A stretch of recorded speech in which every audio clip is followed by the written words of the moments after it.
여러분 반갑습니다. 순천 동부교회를 섬기고 있는 이정환 목사라고 합니다. 창세기 1장 2절 말씀입니다. 땅이 혼돈하고 공허하며 흑암이 깊음 위에 있고 하나님의 영은 수면 위에 운행하시니라는 말씀입니다. 오늘 운행하다라는 단어를 좀 보려고 합니다. 이게 히브리어로 라하프라고 하는 단어인데 세 가지 뜻이 있습니다. 첫 번째는 새가 어미 새가 날개짓을 하다. 이게 성경에 한 번 더 신명기 32장에 나오는데 그때 어미새가 너풀거리다 이렇게 이제 번역이 되어 있습니다. 그러니까 이 독수리가 혹은 어미새들이 보금자리에 있는 자기 새끼들을 보면서 날개짓을 하는 거죠. 자기 새끼들을 바라보는 관심, 사랑 그리고 보호하려고 하는 그 어머니의 모습이라고 말할 수 있습니다. 두 번째 뜻은 선회하다 이런 뜻입니다. 그래서 이 새들이 땅에 있는 먹잇감을 찾기 위해서 선회를 하는데 어느 방향으로 내려가서 어느 타임에 저 먹잇감을 낚아챌까 혹은 이 헬기가 어떤 궤도를 가지고 내려가서 안전하게 착륙을 할까 이런 의미입니다. 그러기 위해서는 어느 방향으로 어떤 타이밍에 가야 될지 계획이 있어야 되겠죠. 그 계획을 가지고 집중해서 이렇게 내려가는 그것을 말할 때 이 운행하다라는 단어를 사용합니다. 그리고 세 번째는 이 암탉이 닭 알을 굴리다. 품에 품고 이게 알을 굴려주는데 알을 굴려주는 이유는 어미새의 이 따뜻한 온도가 골고루 이렇게 계란에 퍼져서 나중에 이 새끼 병아리가 나올 때 정말 성숙하게 건강하게 태어나도록 하는 거죠. 이것도 자기 새끼 병아리에 대한 관심과 사랑이고 어떻게 할 것인지 계획이라고 할 수가 있겠죠.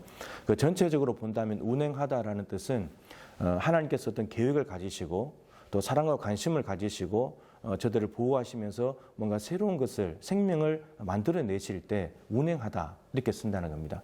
그럼 지금 하나님의 영이 운행하시고 있는 상황은 혼돈과 공허가 있는 상황이죠. 무질서함과 텅 비어 있는 곳. 근데 거기에 하나님의 영이 운행하시니까 창조물들이 생겨나게 되고 보시기에 좋았더라. 많은 만물들이 이렇게 만들어지게 되었다는 겁니다. 이게 다 하나님의 운행하심 때문이었다는 겁니다.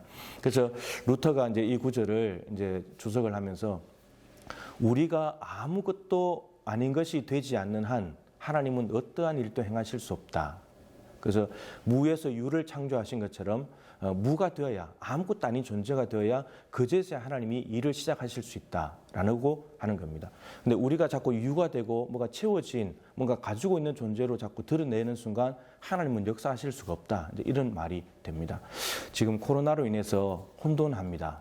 그리고 삶의 자리가 제한되고 뭔가 부족하고 모자라는 것들이 너무너무 많이 있습니다. 근데 하나님께서 운행하신다면 하나님의 계획과 그리고 우리 성도들과 교회와 도시와 나라를 위한 사랑과 계획을 가지시고 운행하신다면 이제 새로운 하나님의 세계가 창조될 수가 있는 거죠. 보시기에 좋았더라는 역사가 또다시 일어날 수 있다고 하는 것입니다. 그래서 지금 우리가 혼돈하고 공허한 상황 속에서 낙심하고 좌절하고 절망할 것이 아니라 오히려 하나님께서 이럴 때 일하시면 하나님이 원하시는 새로운 것으로 빚어질 수 있겠구나. 이런 소망을 가지고 운행하시는 하나님을 기대하면서 기도한다면 하나님의 운행하시면 놀라운 결과 앞에 우리는 다시 한 번 더 하나님 감사합니다. 새로운 피조 세계를 맞이하게 될 것입니다.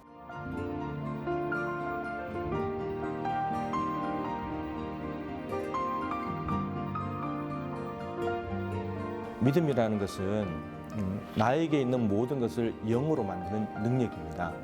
그래서 여호사밧 임금처럼 116만의 군사가 있어도 하나님 나는 어떻게 할 줄을 모르겠습니다. 저 연합군을 감당할 수가 없습니다. 자기에게 있는 116만을 영으로 만들었을 때 하나님은 승리를 주셨습니다. 나에게 있는 것을 자랑할 것이 아니고 나에게 있는 모든 것들로 나의 이 모든 문제들을 해결할 길이 없습니다라고 영으로 만들어버릴 때 그것이 우리의 믿음이고 엄마한테 내민 아이의 빈손처럼 하나님의 능력을 경험하게 될 것입니다.